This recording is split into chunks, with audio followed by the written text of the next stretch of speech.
What is going on, everybody? My name is actually, and this is Sports Geek. This is the first installment of Sports Geek. Really excited. Really wanted to make a YouTube channel. This is kind of a big deal for me. I wanted to create a YouTube channel focusing around the three major sports, NBA, MLB, and NFL.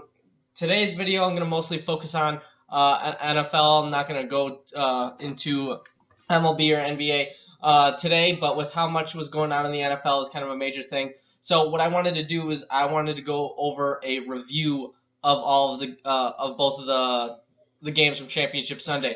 So let's start with the worst game of the weekend, and let's go straight into Philadelphia versus Minnesota. Even though it wasn't much of a game for Philadelphia, Minnesota, you came out and you laid an egg. You didn't do much.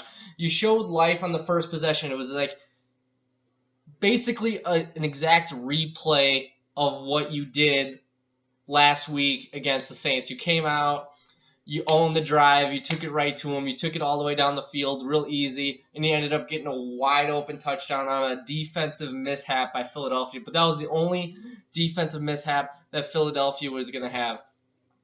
They shut down Philadelphia on the next drive.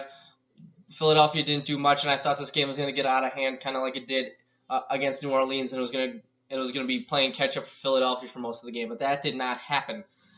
Case Keenum ended up stepping up in the pocket, got a hand on his arm, causing the throw to end up go way short, and pick six was taken to the house, and that was pretty much the game right there. Philadelphia grabbed the momentum, held on to it, and they never let it go. I mean, I'm from Wisconsin. Minnesota fans aren't that great. In my opinion, I deal with them a lot. I have to hear a lot about what's going on. I mean, that game last week was great. It was painful for me to watch. But as a football fan, it was awesome to watch. First time in history, walk-off play. They could not carry the momentum going into this game. Was that because they were so emotionally exhausted from that mental high of just winning that overall game? It was kind of insane.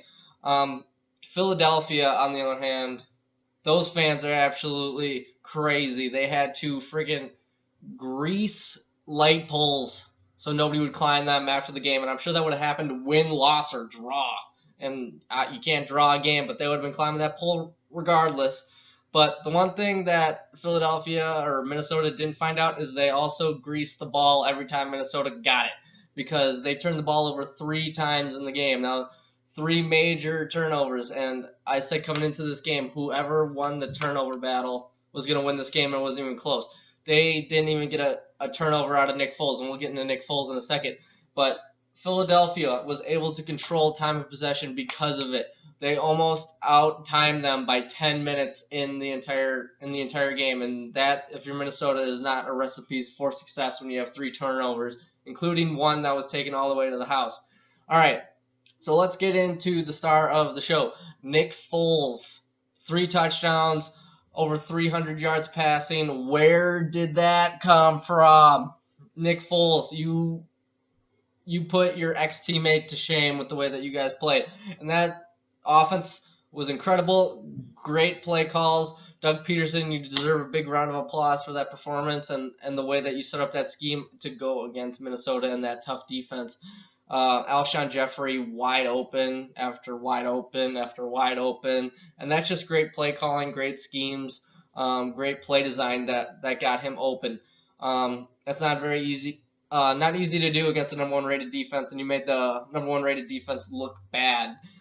They gave up 456 total yards, allowed you to be on the field for over 34 minutes. That's insane. You only let them sack Nick Foles 1 time.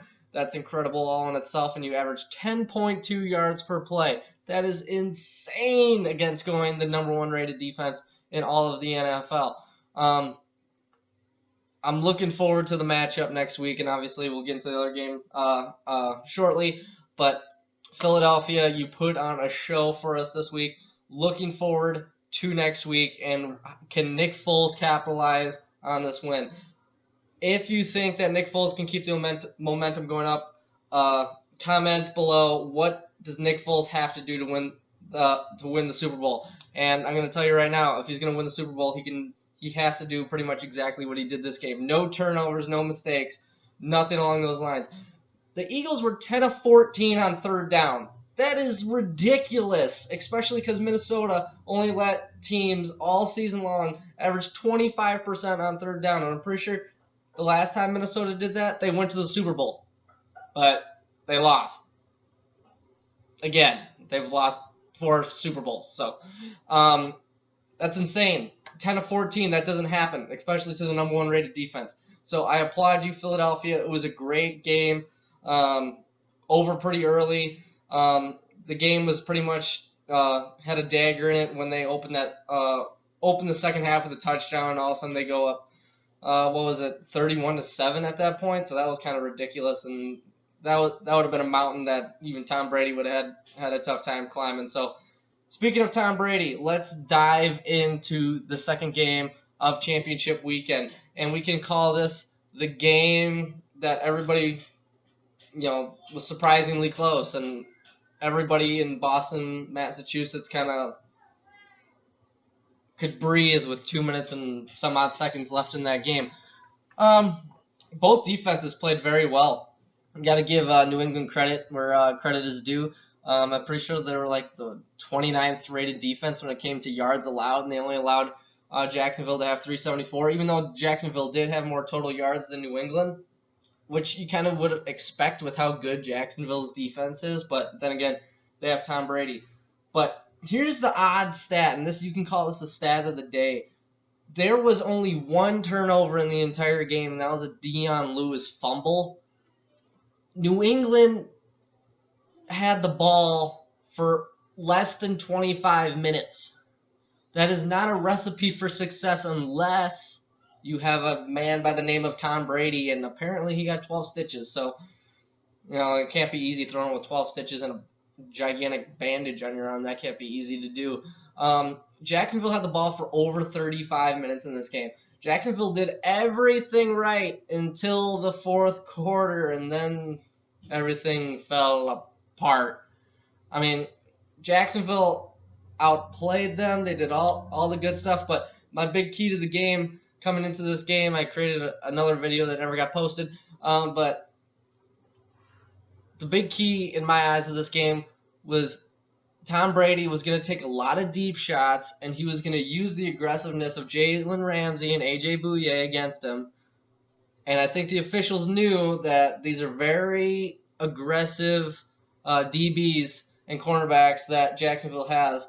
And I'm sure they knew about it going into this game. So on that big, long, 39-yard pass interference that was going to Brandon Cooks, when you look at the replay, it doesn't look like pass interference, but I have a feeling as soon as that ball went up in the air, those referees were ready and sitting on the call. I mean, that was another big factor. I mean, I know New England had only 344 yards total, but they also got Jacksonville to have 6 penalties for 98 yards. Just that alone can change a game right there. I mean, that's not easy to overcome for anybody, 6, especially with that many yardage.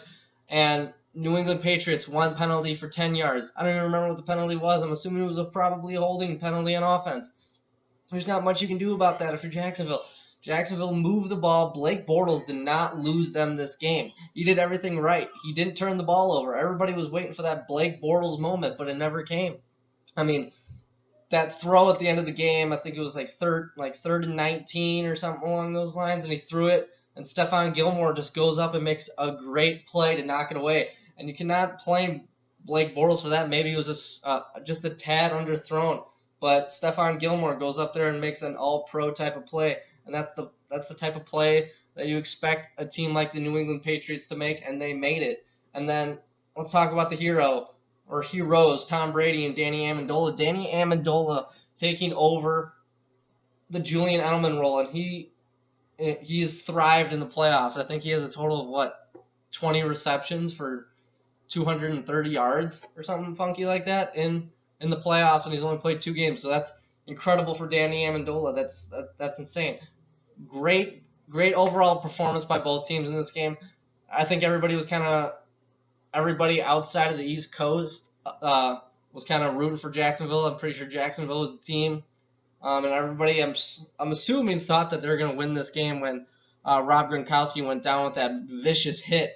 Doesn't look like a vicious hit because of how big Rob Gronkowski is and how hard it is for him to get taken down. But even with Rob Gronkowski, Bill Belichick, and the way that they feng shui that shit over in New England, I am fully expecting Rob Gronkowski to find a way to play, even how bad that concussion may be. So I'm expecting the league to keep a close eye on Rob Gronkowski in the nearing weeks with that concussion protocol. That concussion protocol is not going to be easy after that monster hit and with his injury history.